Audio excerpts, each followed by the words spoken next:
Hi guys! In this video, we will be discussing linear differential equation of order 1. So ito na yung continuation ng topic natin regarding differential equation. So ito naman guys ay nagsosolve ng ng differential equation with the order 1. So ibig sabihin yan yung dy over dx and then dx over dy. So kapag nagsosolve tayo nito, nakadepende yon sa general form. Yung solution natin ay nakadepende sa general form ng binigay na equation. Okay? So kapag ang general form nyo ay in terms of dy over dx, ito yung gagamitin yung formula or solution, and then ito yung integrating factor. Mukha lang mahaba yung solution yan guys, pero ito kasing mga ito, ayan, yung mga may e raised to the integral of px dx, ito rin yan, yung integrating factor. So, ang tip ko sa inyo is to get the integrating factor first before substituting to the formula. Okay? And then, kapag ka naman dx over dy, so you will use this integrating factor and then itong solution. So, ito guys, itong mga ito, ayan, ito rin yan sila. So, iisa lang ng value yan. Okay? So, para mas maintindihan nyo yung integrating factor, solution, and the general form, let us have our first example. So, we have here x raised to 5 plus 3y all over x minus dy over dx is equal to 0. So, obviously, itong form na to guys ay in terms of dy over dx. So, ibig sabihin itong solution and integrating factor na to ang gagamitin natin. Okay? So, ang gawin nyo muna is i-write nyo yung equation niya having dy over dx as your leading term. So, gawin natin siyang nasa unahan para magaya natin tong general form. So, we will have negative dy over dx plus, tapos ito guys, i-write ko na rin siya para ma-simplify natin if ever na pwede. So, yung x raised to 5 plus 3y all over x, i-simplify ko siya pag hiwalayin natin yung mga fractions. So, we will have x raised to 5 over x plus 3y over x is equal to 0. Yan. So, itong fraction na to can be rewritten as this, no? So, x raised to 5 over x plus 3y over x. And then, ito guys, pwede siyang i-simplify. So, ito magiging x raised to 4, di ba? So, magiging negative dy over dx plus x raised to 4 plus 3y over x is equal to 0. Okay? So, after that, gawin natin tong positive, yung leading term. No? So, gawin natin siyang positive by multiplying the whole equation to negative 1 para maging positive yung ating dy over dx. So, this will give us positive dy over dx. Ito, didistribute nyo, negative 1 times positive x raised to 4 is negative x raised to 4. Negative 1 times positive 3y over x is negative 3y over x is equal to 0. Negative 1 times 0 is 0. Okay? So, after that, titignan nyo ngayon yung dependent variable nyo doon sa order 1 ng linear equation ninyo. So, in this case, dy over dx, ang dependent variable dyan guys ay y.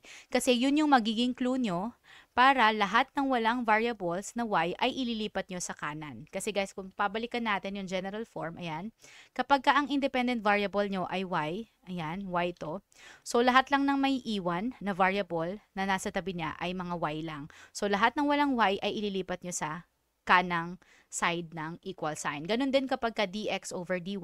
So, kapag ka dx over dy naman, ang dependent variable nyo dyan ay x. Diba? So, lahat lang na may iwan na variable na katabi niya ay yung mga x. So, lahat ng walang x ay ililipat nyo sa kanan. Okay? So, in this case, ayan. So, ang dependent variable natin dito ay y. So, dapat lahat lang ng may iwan dito sa left side ay yung mga may y variable. So, between these two na terms, dalawa lang naman yan, dito ang may iwan ay si negative 3y over x kasi siya yung may variable na y. So, lahat ng walang y variable, katulad nito, ay ililipat nyo sa kanan. So, kapag nilipat natin yan sa kanan, para masunod natin yung general form, so, ang maiiwan dito ay si negative 3y over x.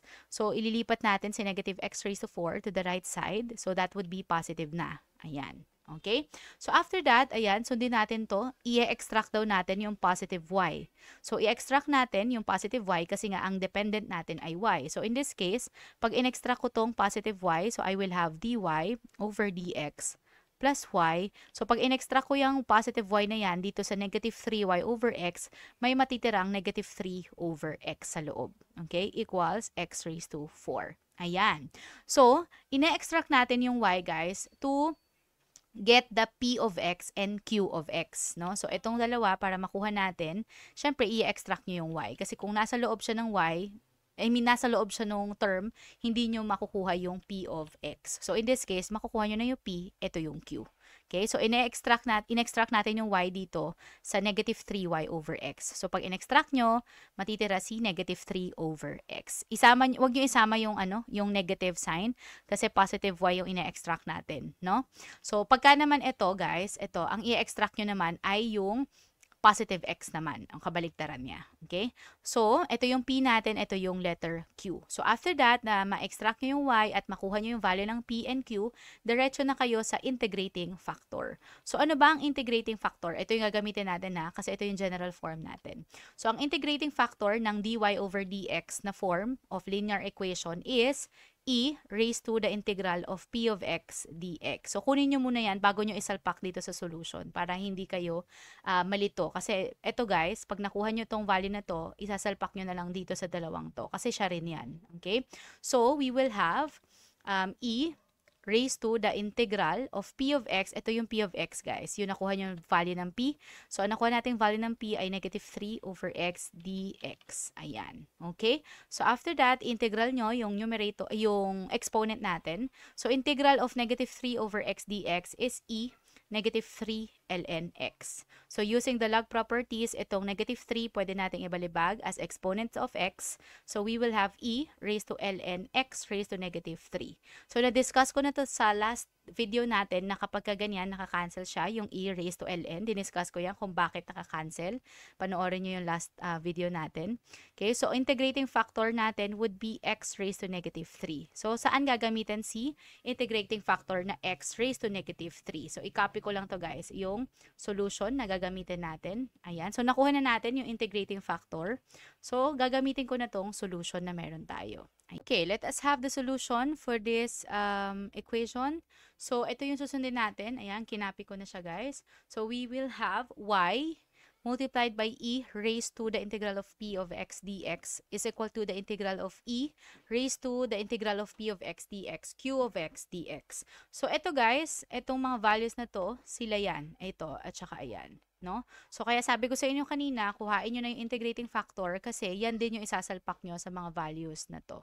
Okay? So, we will have y. So, susundin ko na itong solution, guys. So, y multiplied by the integrating factor. Ito yan, nakuha na natin. Yung e raised to the integral of p of x dx, which is x raised to negative 3.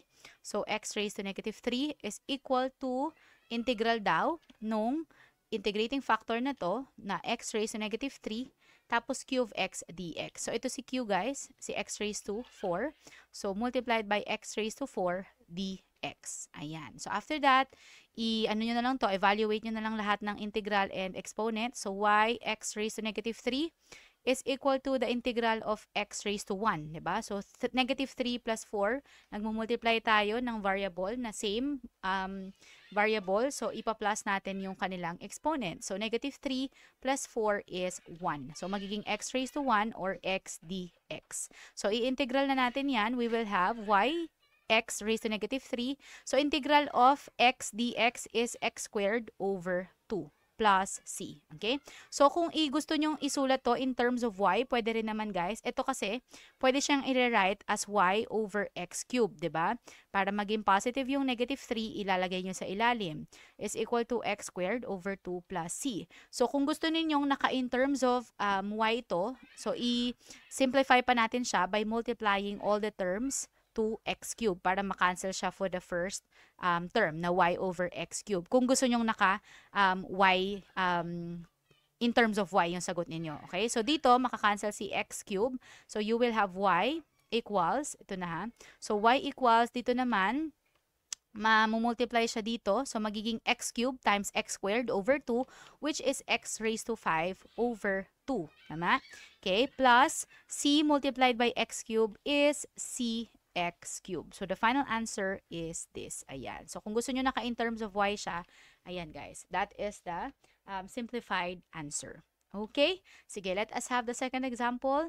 We have here the quantity of 4y minus 3x dx plus 5x dy is equal to 0. So, again, i-divide ko to guys since hindi pa natin makita kung anong general form niya. So in this case, itong 5x, pwede kong i-divide ito sa 5x dx, no? Para magkaroon tayo ng dy over dx kasi makakancel to.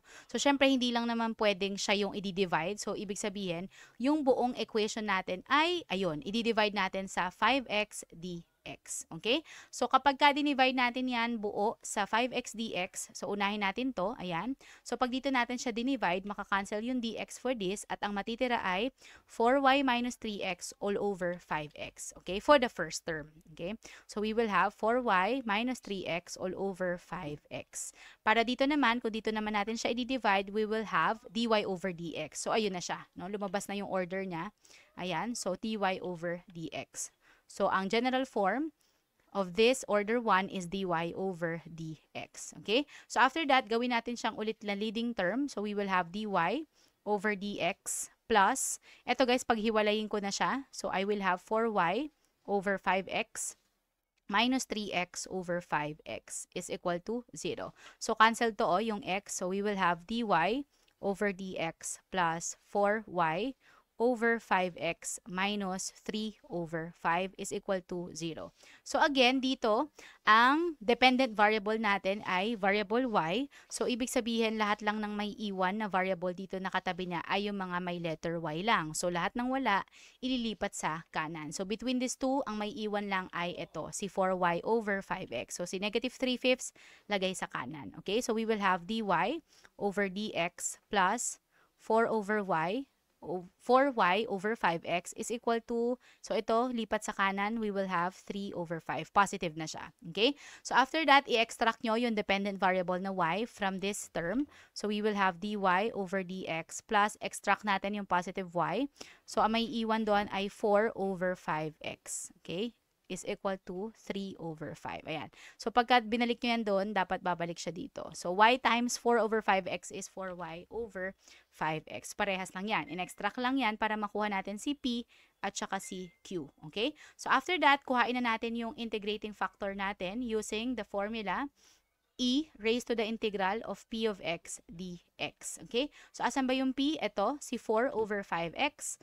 So we will have e raised to the integral of, ano nga yun? 4 over 5x. Ayan. dx. So, yung 4 over 5, constant siya. So, pwede natin siyang ilabas ng integral. We will have e raised to 4/5 and then the integral of 1 over x dx. Okay? So, e raised to 4/5, the integral of 1 over x dx is ln x. Okay? So, ito, 4/5, pwede nating ilagay dun sa exponent ng x. So, magiging e raised to ln x raised to 4/5. So again, cancel to. Ibig sabihin, the integrating factor is x raised to 4/5. Or itong value na to ng e raised to the integral of p of x dx ay x raised to 4/5. So yan yung isasalpak nyo dito sa dalawang to. Okay? So solution na tayo guys. Ito yung solution. Copy lang muna natin para may susundan tayo. Ayan. So copy natin dito. Ayan. Okay. So we will have the solution here. Ayan, makukuha na natin yung answer dito. Ayan. So, sundin lang natin to, y daw, multiplied by e, at ito yun, nakuha na natin yung e raised to the integral of p of x dx, which is the integrating factor. So, y, x raised to 4/5 is equal to the integral daw, ito, of e pa rin, nito, yung e raised to the integral of p of x dx, which is x raised to 4/5. And then q of x dx. Ito si q guys, si 3/5. So, multiplied by 3/5 dx. Okay. So, si 3/5 constant siya. Pwede nating ilabas ng integral. So, 3/5. And then the integral of x raised to 4/5 dx. Okay. So, y x raised to 4 over 5 is equal to 3 over 5. And then, integral na natin yung x raised to 4/5. So, para ma-integral yan, you will add 1 to the exponent and over mo dun sa bagong, bagong exponent. So, 4/5 plus 1. So, gawin ko na lang plus 5 over 5. Ayan. Ano ba ang 4/5 plus 1? So, 9 over 5. No? So, magiging bagong exponent natin ay pagka in-integral na to, magiging x raised to 9 over 5. Ayan, kasi 4/5 plus 1 is 9 over 5 over 9 over 5. Ayan, okay?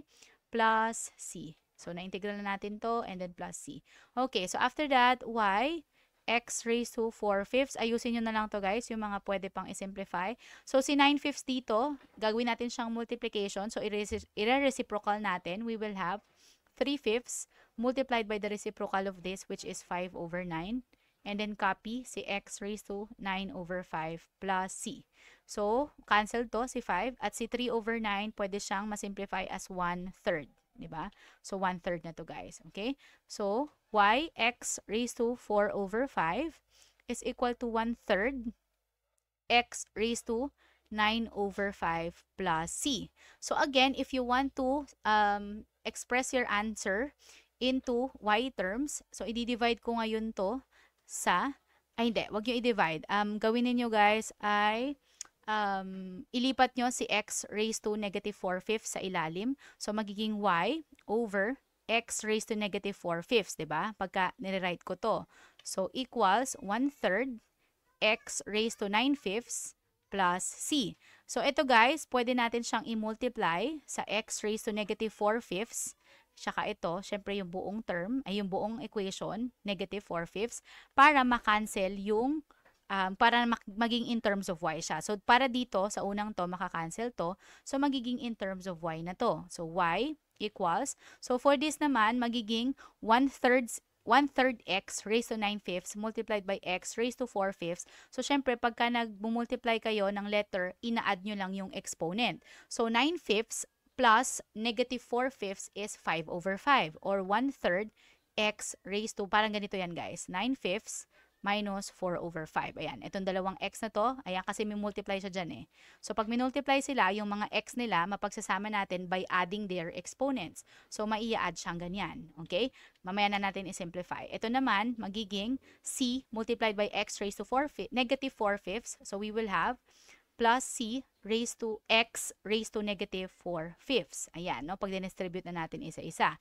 So, dito guys, masisimplify nyo pa to. We will have y equals 1/3 x raised to 9/5 minus 4/5 is 5/5, which is basically 1. No? So, magiging x raised to 1 na lang to or 1 na lang, I mean x na lang talaga kasi we do not put 1 naman kapag ka x raised to 1. No? So, the final answer is 1/3 x plus c x raised to negative 4/5. Okay?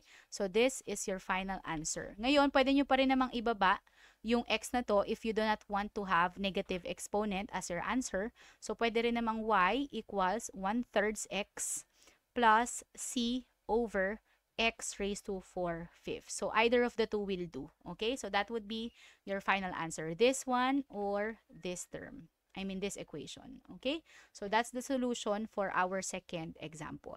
Okay, let us have the third example. We have here y dx plus the quantity of x minus xy plus 2 dy is equal to 0. So, again, dito guys, ito pwede na natin tong i-divide sa y dy para makancel yung y at magkakaroon tayo ngayon ng order 1 which is dx over dy. Okay? So, hindi naman siya pwedeng siya lang yung i-divide. So, yung buong term natin or buong equation natin ay i-divide natin sa y dy. So, para dito sa kanya, makakancel si y. Ayan. So, ang matitira ay dx over dy. Ayan. Ibang ano to, example. So, ang form nito, iba dun sa past two examples natin. Ito, naka-dx over dy siya. Okay? Plus, dito naman, makakancel si dy. Ayan. So, ang matitira is x minus xy plus 2 over y. No? So, yun yung matitira for the second one. So, x minus xy plus 2 all over y. Mawawala na yung dy dyan, guys. Okay? Is equal to 0. Okay. So, after that, ayan guys, obviously, ito yung general form niya, dx over dy. So, ibig sabihin, ang dependent variable nyo dyan ay yung x. Pero bago natin i-extract yung dependent variable, ipaghiwalay-hiwalay nyo muna itong mga fractions na to. So, we will have x over y minus xy over y plus 2 over y. Ayan, okay? So, ibig sabihin, lahat sila, guys, itong tatlong terms na to, napagsama yan because they have the same denominator. So, ibig sabihin, pwede nyo yung i-rewrite ng tatlong sa magkakahiwalay na pare-parehas na over y. Okay? So, after that, yung mga fractions, tignan ninyo kung meron pa kayong masisimplify. So, x over y, wala na. Ito, guys, makakancel yung y, oh. So, you will have negative x plus 2 over y is equal to 0. So, ang dependent variable natin dito ay x, ibig sabihin dapat lahat lang ng may iwan na variable na katabi niya ay yung mga may variable x lang. So, lahat ng walang x ay ilalagay nyo sa kanan, including this. So, ito, iwan sila, itong dalawang to, kasi may x sila. So, ito si 2y, lipat sa kanan. Okay? So, we will have dx over dy plus x over y minus x is equal to negative 2 over y. So, pag binalibag nyo to, ayun, magiging negative 2 siya. Bakit natin yan nilipat sa kanan? Kasi guys, wala siyang variable x. Since ang ating dependent variable dito ay x, dapat ang may iwan lang ay x. Yun yung clue ninyo guys. Yun yung parang magsasabi sa inyo kung ano yung variable na iiwan ninyo na nasa left side ng equal sign. Okay? So, ayan, naiwan dito si x over y kasi may x siya at ganun din si negative x. So, after that, extract the common term which is yung x, yung dependent variable. So, kanina, di ba, ang ina-extract natin yung y. Ngayon naman, x kasi kailangan x naman yung maging, ayun, ito yung ano natin general form. No? So, kailangan ma-extract si x tapos maiwan yung letter P doon. Okay? So, i-extract ko si x, we will have positive x times. So, dito sa first term, pag in-extract si x, we will be left with 1 over y. Dito naman sa negative x, syempre kung i-extract mo si x, may maiiwan na negative 1. Okay? Is equal to negative 2 over y. Ayan. So, pag binalik mo yan, x times 1 over y is x over y. X times negative 1 is negative x. In-extract nyo lang si x para makuha nyo yung value ng p. So, ito naman si q. Okay? So, ang solution ng integrating factor na gagamitin natin ay ito na. Kasi ito yung general form natin. So, we will have integrating factor of e raised to the integral of p of y dy. So, isolve muna natin yan. So, e, let's have e raised to the integral of p of y. Ito pa rin si p. So, 1 over y minus 1 dy. Ayan, tama ba? Okay. And then, so, integrate na natin isa. So, isa-isa. Meron tayong dalawang terms doon. So, integral of 1 over y is ln y. Integral naman of negative 1 dy is negative y. Ayan. So, pag in-integral nyo itong dalawang terms, magkahiwalay sila. So, integral of 1 over y dy is ln y or 1 ln y. Integral naman of negative 1 is negative y. Okay? So, after that, guys, yung exponent properties, pwede natin itong i-write as e raised to ln y, tapos times e raised to negative y. Diba? So, pwede natin ma-write yan as that. So, ito makakancel to, and then we will be left with y e raised to negative y. So, ito na ngayon yung integrating factor ninyo. Okay? So, anong gagawin sa integrating factor? Ilalagay dito sa solution. Ayan. So, yung mga e na yan, nakuha na natin, which is y e raised to negative y. Ayan, guys. So, yan yung susundin nating solution. Now, let us have yung pinaka-solution natin using this integrating factor. So, solution na tayo. Ayan. So, x naman to, x daw, multiplied by e raised to the integral of py dy. Ito, guys, mga integrating factor yan eh. Ayan, na nakuha na natin. Ito siya. Okay, so, x multiplied by y e raised to negative y is equal to the integral of, ito ulit, yung integrating factor na y, e, raised to negative y, multiplied by qy dy. Ito si qy, ayan, so negative 2 over y, tapos dy. Okay, so, copy lang to, x, y, e, raised to negative y is equal to, so ito guys, cancelled si y, oh. Ayan, so may iwan dito, integral of negative 2 e raised to negative y. Tama? Ayan, no?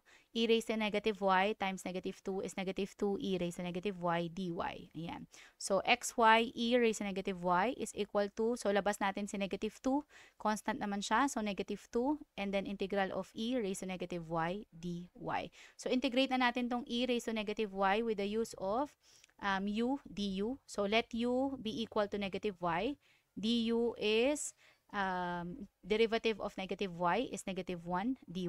So, ibig sabihin, ang dy ko ay negative du. Diba? Kasi, divide both sides by negative 1 para makuha natin yung dy. Ayan. Magle-let u kayo dito, guys. Magle-let u tayo. Okay? So, let u. Ayan. So, yung u natin, itong exponent na negative y. So, du natin, derivative ng negative y is negative 1 dy.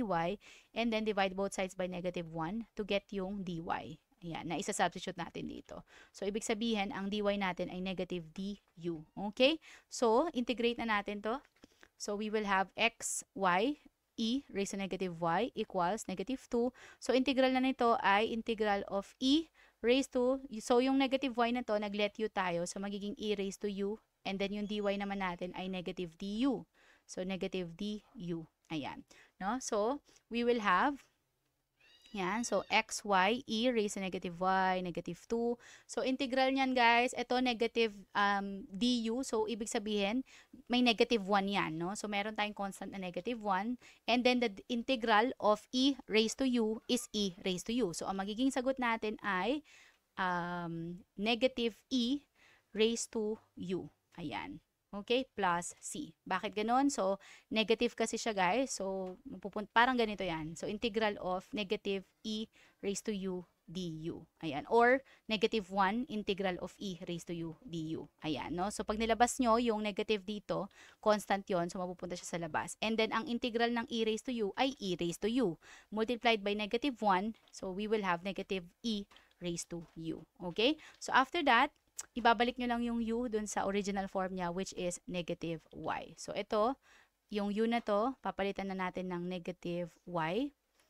Ayan. So, negative y. Okay? So, i-multiply nyo na tong dalawang to. Ayan, negative 2 times negative e raised to y is positive 2. No? So, magiging positive na siya.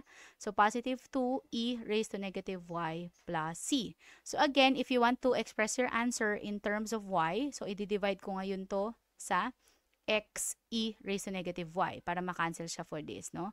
So, di-divide ko yung buong term, syempre. Ayan. So, dito makakancel siya. Ayan. So, ang matitira y lang. Okay? Equals.